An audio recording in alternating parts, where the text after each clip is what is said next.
JP poll is out for week 9. Not rankings, not rankings, not rankings. These are not rankings at all. I think most of you are well in tune with what this is by now. We have had a shocking little amount of controversy around the JP poll recently. And it makes me proud. It makes me really proud because it makes me think most people have gotten with the program around here. There you go. These are not rankings. These are power ratings. I have the model right here. I don't always agree with the model. In fact, you're going to see right off the bat, I don't agree with the model on the number 20 team. But what we're trying to figure out is who would be favored against who on a neutral field. And if you're wondering to yourself, why does that matter? I guess to you it doesn't matter. We just happen to have fun with it. We think it's a good predictive tool. For instance, we never had Alabama below Florida State after week 1. We never dropped Texas below Oklahoma, even though the season started the way it did. Well, since then, that's made a lot of sense. But in the moment, we got criticized heavily for it. So let's dive in. Number 20, again, I can't stand behind this. The model still has Penn State at number 20. Of course, drugs. Goes without saying. I made Prez, I think, hand draw an asterisk and write the word drugs on the graphic. That's how in protest I am of my own model, putting Penn State at number 20. It's just how heavily it bakes in talent. And you understand now, most of the time that makes sense. But when a team has tapped out, it doesn't really make a whole lot of sense. But who knows, man? Maybe Penn State. Maybe there's going to be an inspired effort second half of the year. Penn State should not be number 20, even in a power rating. They shouldn't. Louisville's at 19. Vandy is at 18. USC 17. Utah 16. Notice, by the way, Miami got beat by Louisville the other night, and everyone just trashed them for it. And they were 13.5-point favorites, and they had a bunch of turnovers. But I look at it and I say, if you have a bunch of turnovers against a top 20 team with a guy who has a coaching edge on most of the country in Jeff Brom, you should lose. Like, that's not a shocking result. And so as much as people may think, oh, Miami got too much credit for the Florida State win, they may be getting a little bit too much criticism for the Louisville loss. Yes, I had them number 1 in the commissioner's poll, and I need to justify it somehow. Let's continue. Number 15, LSU didn't move because people told us we had them underrated last week. No, we had them properly rated. So since we had them where they belonged, we don't need to move them. So they're still number 15. Texas Tech is number 14. We got Tennessee 13, Missouri 12, and Oklahoma 11. And now look at the top 10. Hey, wait just a second. I appreciate you guys watching. Most of you are subscribed. If you're not, please do so. It's free. It helps us keep the show free, and that's how we do college football year-round. All right, back to the video. Something notable has happened here. So Texas is the number 10 team in the country.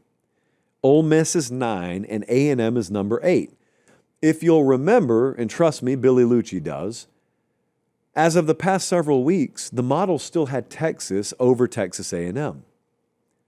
And now we have A&M ahead of Texas. So for the first time, I think this year, the model would favor Texas A&M over Texas. So congratulations to Mike Elko. You have arrived. This was the goal you guys have been working towards. The outcome this Saturday is kind of secondary, but the primary goal of being rated ahead of Texas in the JP poll has come to fruition. Congrats, guys. Miami dropped to number 7. So they dropped 4 spots, but in terms of the raw power rating, we deducted 2 solid points. Well, the model deducted 2 solid points from Miami. That's a pretty big deduction. And frankly, and this is just my suspicion, I think the model may have dinged Miami a little bit too much. It was a multi-turnover game against a pretty good team. Now, I think what the model was baking in is that kind of performance is a hallmark of past Mario Cristobal teams. The model was thinking maybe they've moved on beyond that, but since they exhibited that they haven't coming out of a bye week, well, now we got to yank them back down to earth. And if that's what you're thinking, it makes sense. That's just a little moment between me and the model there. Let's go 5 through 1. Number 5, Georgia. Number 4, Bama. Number 3, Oregon. Back up 4 spots to number 3 there. Indiana is 2, Ohio State's 1. So the heavily SEC-biased model that we have here has the Big Ten with the top 3 teams in the country. What's its angle? What do we think? Certainly Bama and Georgia are going to make a move here, right? I don't know. I'm starting to think the model doesn't really recognize conference affiliation at all, and it just rates teams blindly based on preset criteria. That's what I'm starting to think is the case. If you want to know how large the gaps are here, Georgia is 5. Ohio State's number 1. We've still got about a 4-point gap between them and number 2. Now, here's what I'm interested to find. This model is not powered by FanDuel. That's a misconception sometimes. This model is laying out these teams as it would favor them on a neutral field. Now, a lot of times it's going to very, very closely mirror what FanDuel would have. And sometimes when you just flat out don't believe one team could be favored over another one, I'll go to FanDuel and I'll say, hey, could you give me the hypothetical line just so it backs us up a little bit? But the reason I'm mentioning that is, let's say it's the Big Ten championship game. Let's say it's Ohio State versus Indiana. Do we really think Ohio State's only a 4-point favorite against Indiana? A lot of you have your own models out there. What would you make that game? The model would have Ohio State -4. What would you have? Ohio State versus Indiana. Because that's a risk.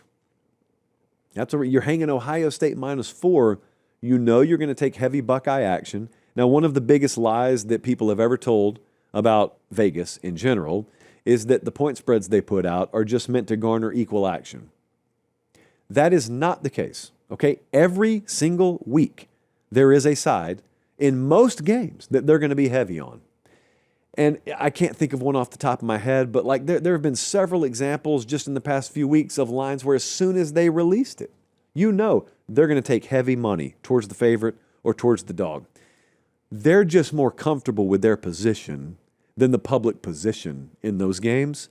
So in the Ohio State-Indiana game, if they really believe 4 should be the number, they may tack on a half point to a point towards Ohio State because they know they got to charge a premium for people to bet the Buckeyes because they're a public team, kind of like Dallas Cowboys in the NFL. But it's not going to be by much. I mean, I can tell you confidently, if FanDuel's internal numbers said Ohio State -3.5 is the real number, they're not putting Ohio State -7 out. They're not. And the reason that can't happen, if you just think this through logically, is because there are too many other sharp people out there whose numbers would spit out a true point spread, just like Vegas, just like FanDuel. A lot of times what you'll find is there's this defense mechanism that people kick into when they see that their team's not favored by as much as they think it should be, or maybe their team's an underdog. And they say, oh, that doesn't mean anything. That's not what Vegas really thinks. They're just trying to get equal action. As if the real Vegas opinion would be like 6.5 points detached from the number they put out. That never happens. Because just think it through for a second. FanDuel guys walk in the office and they look and they say, all right, our numbers suggest Ohio State about a 4-point favorite against Indiana. However, we're going to put out Ohio State -9. Well, if the true number is around Ohio State -4, there are so many sharp model-based predictive types out there that understand what the number should be, that if FanDuel deviated even a field goal off of what their internal numbers actually said, the number would get hammered so quickly. It happened last week. It happened with the Penn State-Iowa game last week, guys. They put Penn State minus out, and that thing crossed 0 like that because enough people picked up on the fact that they had deviated off what the true number should be too quickly. So there are 4 points right now between Ohio State and Indiana. There are 4 points between Indiana at number 2 and Texas at number 10. So the gap between number 1 and number 2, for the model's sake, is as wide as the gap between number 2 and number 10. There is a 10-point gap between number 2 and number 19. So there is not a lot of separation here. It still looks the same. It's just Ohio State has distanced themselves a little bit.